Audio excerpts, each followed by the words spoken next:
안녕하십니까. 황태순TV의 황태순입니다. 2021년 1월 29일 금요일 오전입니다. 정말 충격적 사실이 드러나고 있습니다. 이번에 월성 원전 1호기 그 경제성 평가 조작한, 그 다음에 은폐한, 그 다음에 이제 백운규 산자부 장관 지금 소환돼서 조사 받았고요. 이제 조만간 이제 사법 처리가 예상되고 있습니다만은 그 공소장 내용이 슬그머니 공개되었습니다. 이미 3명의 지금 산자부 공무원들이 지금 2사람은 구속, 1사람은 불구속 상태에 기소되어 있고 이제 재판에 붙여지게 되는데, 그 공소장 내용을 보면은 이들이 단순히 보면은 뭐 대통령 말 한마디에 경제성 평가를 조작하기 위해서 조작을 했고, 그 다음에 그거 갖다 은폐하기 위해서 444개 파일을 비롯한 530개 파일을 갖다 없애고, 이게 문제가 아닙니다. 더 큰 문제가 드러났습니다. 문재인 정부 문재인 대통령은 대한민국에는 탈원전 정책, 그래서 멀쩡한 원전 두들겨 부수고, 그 다음에 두들겨 부수는데 혈안이 되어 있는 그 동시에 북한에는 원자력 발전소를 지어주기 위해서 또한 혈안이 되어 있었다는 것이 이제 드러나고 있습니다. 아, 그랬구나. 바로 그래서 최재형 감사원이 감사했을 때 그렇게 펄쩍펄쩍 뛰었고 치열하게 막았고, 그 다음에 윤석열 검찰이 대전지검을 통해서 수사에 들어가니까 윤석열 검찰총장을 찍어내기 위해서 온통 난리친 이유가 바로 거기 있었구나. 대한민국 국민들에게는 대한민국 대통령이란 자가 원자력 발전소 다 때려 부수겠다라고 언제 영구 정지됩니까 하면서 원전 때려 부수지 못해 혈안이 되어 있는 그 똑같은 순간에 바로 2018년 4월 27일 보도다리에서 김정은이 만나서 발전소 문제는 그것이 당시 멀리 촬영했던 당시 언론에 의해서 발전소 문제는 하는 부분들이 이미 보도된 바 있습니다. 그때 그래서 언론에서는 이게 무슨 얘기인가, 뭐 2018년이 벌써 3년 전 이야기죠.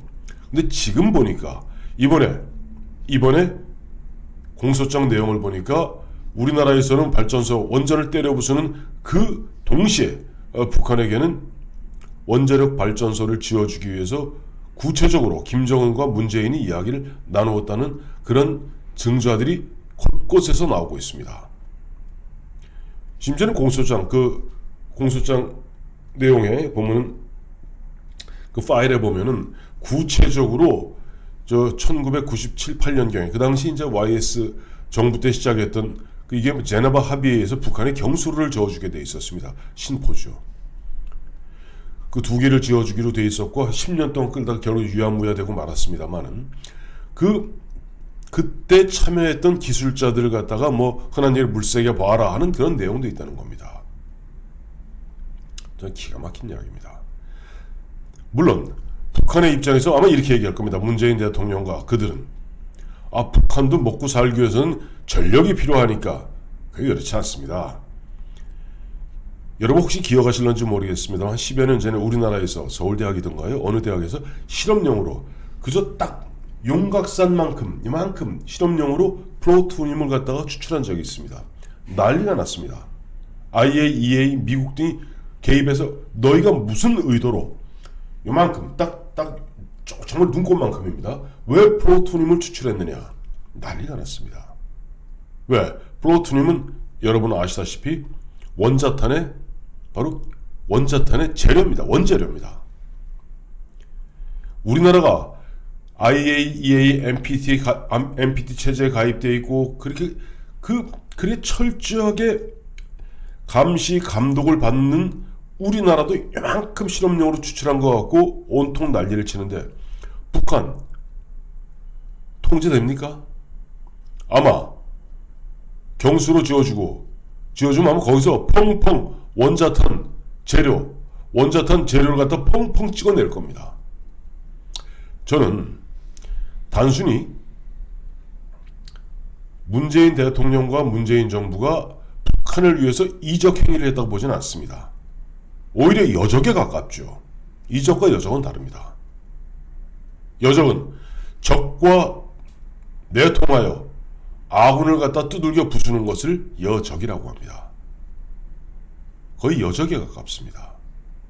그러니까 우리나라는 멀쩡한 원전 때려 부숨으로써 그야말로 원자력 능력을 제로로 만들고, 그 다음에 전기값은 천정부지로 올리고 국민들은 못살게 굴고, 그 다음에 그렇게 하는 반면에 북한에게는 몰래 이러고 저러고 해서 발전소 지어주어서 발전소에서 결과적으로 원자폭탄의 재료를 갖다가 추출하도록 만들겠다는 것은 결국 적과 내통하여 우리 대한민국을 갖다가 파괴하는 공작에 다름 아닌 것입니다.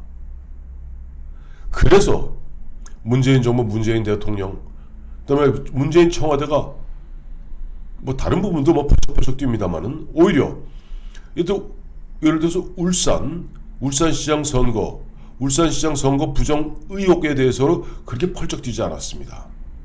근데 희한하게 최재형 감사원에서 368일간의 감사 결과를 갖다가 보고했고, 그것에 바탕하여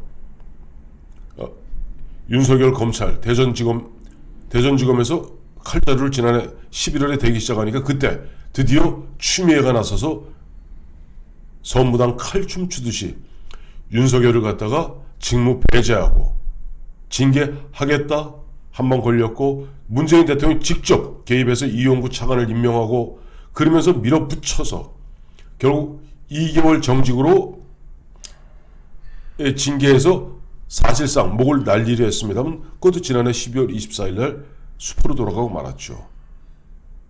그렇기 때문에 지금 윤석열 검찰총장이 어쨌든 그 천신만고 그때 구사일생으로 살아와서 여전히 리더십을 갖다가 장악하고 있기 때문에 그나마 대전지검에서 진행하고 있는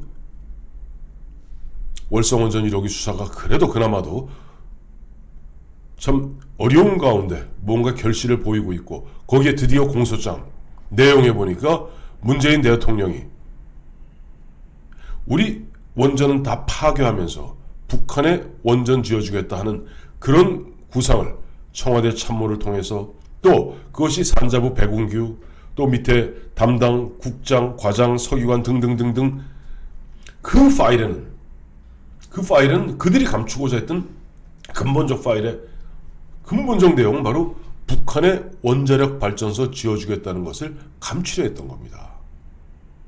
마침 보니까 지난 11월경이죠. 11월경에 이번 감사원 결과를 놓고 또 그것이 보도가 되니까 당시 조선일보 등에서 이 문제를 갖고 이야기하니 윤건영 의원은 그 당시에는 국정상황실장이었습니다. 예전에 그 2018년, 2019년경에 소설 같은 이야기다 라고 일소에 붙이고 있었습니다만은 소설 같은 얘기가 아니었던 겁니다. 그들은 반드시 감춰야 될 그 내용이 바로 그것이었던 겁니다. 그리고 예전에 2018년 그 당시 보도다리에서 기억나시죠? 보도다리에서 쏘곤쏘곤 김정은과 문재인 두 사람이 이야기 나눴죠. 하도 멀리 있으니까 무슨 이야기 나눴는지 아무도 모릅니다. 옆에 누가 배석자가 있었던 것도 아니고 누가 기록을 남긴 것도 아닙니다. 다만 눈 밝은 기자들이 멀리 망 렌즈를 통해서 보니까 문재인 대통령, 김정은 둘 간의 발전소 문제는요 하는 그 입의 움직임, 그거는 보면 이 수화하시는 분들 딱 보면 바로 알거든요. 무슨 얘기했는지. 바로 그랬던 겁니다. 참 문재인 대통령이 그러니까 아니 자기 표현대로 그렇게 보면 원자력 발전소가 그렇게 보면 재앙이 될 수 있고, 그렇게 국가의 안위를 갖다가 위태롭게 하는 그런 판도라 같은 물건이라면은 우리는 다 때려부수면서 북한 김정은에게는 왜 선물하려고 들었습니까? 그러니 지금 그때 그러한 정황들이 나오니 김기현 의원이 그런 얘기했죠. 판사 출신입니다만은 이거는 국정농단이다. 제가 봤을 때는 국기문란 국정농단을 넘어서 이거는 바로 그 당시 김기현 의원이 얘기했던 대로 특검으로 가야 될 상황입니다. 물론 특검 현실적으로 불가능하죠. 왜? 자신들이 범여가 190석이니까 뭐 특검 되겠습니까? 기다려 보십시다. 하나하나 그래도 윤석열 검찰이 마지막 순간까지 하나하나 공수처가 어떻게 뭉갤 수 없는 이와 같은 증거들을 갖다가 곳곳에 여기저기 나무에 걸쳐놨으니 아무리 공수처라고 한들 그거 갖다 언제까지 뭉갤 수 있겠습니까? 반드시 밝혀집니다. 김기현 의원은 갖다 뭐 제2의 대북송금 특검이라는데 대북송금은 돈이 갔던 거고 이건 아직까지 돈이 간 건 아니지만 여적을 모의한 이적을 모의한 그러한 정황들은 곳곳에 있었고 그것을 감추기 위해서 보면은 공무원들을 시켜서 자료를 은폐했던 겁니다. 조작하고 은폐하고 그 조작과 은폐 특히 은폐의 가장 은폐하고자 했던 가장 근본적 이유는 바로 몰래 북한을 갖다가 도와주려 했던 문재인 대통령의 그 북한 원전 발전 계획에 있었던 겁니다.